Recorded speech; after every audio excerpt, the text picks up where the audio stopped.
അസ്സലാമു അലൈക്കും. ലോകം മുഴുവൻ യുദ്ധഭീതിയിലും വലിയ ആശങ്കയിലും കഴിയുന്ന ഈ സമയത്ത്, പ്രത്യേകിച്ച് പ്രവാസ ലോകത്തുള്ള നമ്മുടെ കുടുംബങ്ങൾക്കും പ്രിയപ്പെട്ടവർക്കും വേണ്ടി അള്ളാഹു നൽകുന്ന ഏറ്റവും വലിയ ഉറപ്പാണിത്.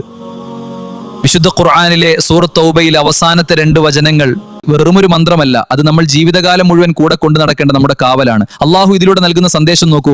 തീർച്ചയായും നിങ്ങൾക്ക് നിങ്ങളിൽ നിന്ന് തന്നെയുള്ള ഒരു റസൂൽ വന്നിരിക്കുന്നു. നിങ്ങൾക്ക് വല്ല കഷ്ടപ്പാടും സംഭവിക്കുന്ന അദ്ദേഹത്തിന് പ്രയാസകരമാണ്.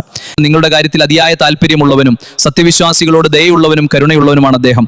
ഇനി ലോകം മുഴുവൻ നിങ്ങളിൽ നിന്ന് തിരിഞ്ഞു കളഞ്ഞാലും താങ്കൾ പറയുക, എനിക്ക് അള്ളാഹു മതി, അവനല്ലാതെ ആരാധനയ്ക്കർഹനായി മറ്റാരുമില്ല, അവന്റെ മേലാണ് ഞാൻ ഭരമേൽപ്പിച്ചിരിക്കുന്നത്, അവൻ മഹത്തായ സിംഹാസനത്തിന്റെ നാഥനാകുന്നു. പ്രവാസഭൂമിയിൽ നാം ജോലി ചെയ്യുമ്പോഴും നാട്ടിലിരുന്ന് നമ്മുടെ കുടുംബങ്ങൾ നമ്മെ ഓർത്ത് ആകുലപ്പെടുമ്പോഴും നമ്മുടെ ഓരോ ശ്വാസത്തിലും ഈ വചനം കൂടെ ഉണ്ടാകണം. ഹസ്ബി അല്ലാഹു എന്ന് നിങ്ങൾ ഹൃദയം കൊണ്ട് ഉറപ്പിച്ച് വിശ്വസിച്ചാൽ പിന്നെ ദുനിയാവിലെ ഒരു പ്രതിസന്ധിയെ നിങ്ങൾക്ക് ഭയപ്പെടേണ്ടി വരില്ല. മരണം വരെ നമ്മുടെ കൂടെ ഉണ്ടാകേണ്ട കാവലാണിത്.